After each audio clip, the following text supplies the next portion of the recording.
প্রথম দফার নির্বাচন শেষ, তবে এখনো স্বাভাবিক হয়নি বাস পরিষেবা। জলপাইগুড়ি থেকে বিভিন্ন রুটের বাস পরিষেবা পুরোপুরি মুখ থুবড়ে পড়েছে বলে দাবি যাত্রীদের।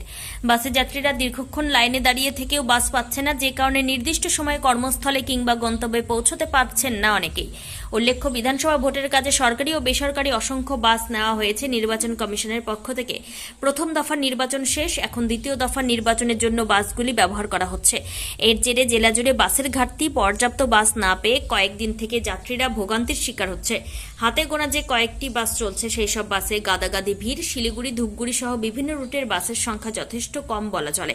উত্তরবঙ্গ রাষ্ট্রীয় পরিবহন নিগমের শান্তিপাড়া ডিপোয় দেখা গেল যাত্রীদের অসংখ্য ভিড়। গোশালা মোড়, পাহাড়পুরে জাতীয় সড়কের রাস্তার পাশে যাত্রীরা সারি সারি দাঁড়িয়ে রয়েছেন। পর্যাপ্ত সরকারি বাসে যাত্রী পরিষেবার আশ্বাস দেওয়া হলেও পরিষেবা মিলছে। কি নাম তোমার? নাম সুরজিৎ সর্দার। কোথায় যাবে? শিলিগুড়ি। শিলিগুড়ি থেকে কাজে যাবো দার্জিলিং। বাসের জন্য দাঁড়িয়ে আছে? বাস কেমন? বাস তো পাওয়াই যাচ্ছে না, বাস পাওয়াই যাচ্ছে না। কতক্ষণ থেকে দাঁড়িয়ে আছে? আমি তো প্রায় 1 ঘন্টা হলো। এই গোশালা মোড়ে কি মনে হচ্ছে কেন বাস নেই? এই ভোটের কারণের জন্য। আর যেই বাসগুলো আসছে ভিড় কেমন ওগুলোতে? ভিড় তো জায়গায় হচ্ছে না, দাঁড়ানোর জায়গা নেই।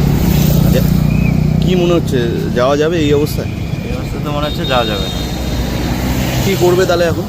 এখন দেখতে হবে, আর একটু দেখি যদি পাই তো যাবো, ওখানে তো রিটার্ন যেতে হবে। বাড়ি কোথায়? আমাদের বাড়ি মণ্ডলঘাট। শিলিগুড়ি কি কাজের জন্য? হ্যাঁ, কাজের জন্য। শিলিগুড়ি কাজের জন্য। বাস কেমন? বাসের সংখ্যা তো খুবই সীমিত, আর যে কটা বাস আছে, যে পরিমাণ লোক, তাতে মানে বাসে ওঠাই দুর্বিষহ বিষয়। কেমন ভিড় দেখছেন বাসে? অসম্ভব ভিড়, কেউ মানে একটা পা ফেলার জায়গা নেই বাসে। কতক্ষণ থেকে দাঁড়িয়ে আছেন? আমি এখানে ঘন্টাখানেক হলো, ধূপগুড়ি থেকে 2 ঘন্টা দাঁড়িয়ে থেকে এখানে এলাম। হ্যাঁ, এখানেও ভাবলাম যে এখান থেকে হয়তো পেতে পারি, তো একই সিচুয়েশন। ধূপগুড়িতেও অপেক্ষা করেছিলেন শিলিগুড়ি বাসের জন্য? 2 ঘন্টা, আমার বাড়ি ধূপগুড়িতে, বাস স্ট্যান্ডের পিছনে, তো ওখানেও আমি 2 ঘন্টা ধরে দাঁড়িয়ে রয়েছি। এখানে জলপাইগুড়ি বাসে অ্যাভেলেবেল, জলপাইগুড়ি বাসে আসা যাচ্ছে। তো জলপাইগুড়ি থেকে এখানে আসার পর ভাবলাম যে মেবি এখান থেকে হয়তো কিছু ব্যবস্থা হবে, কিন্তু সিচুয়েশন সেম, একই পরিস্থিতি। কি মনে হচ্ছে যেতে পারবেন শিলিগুড়ি?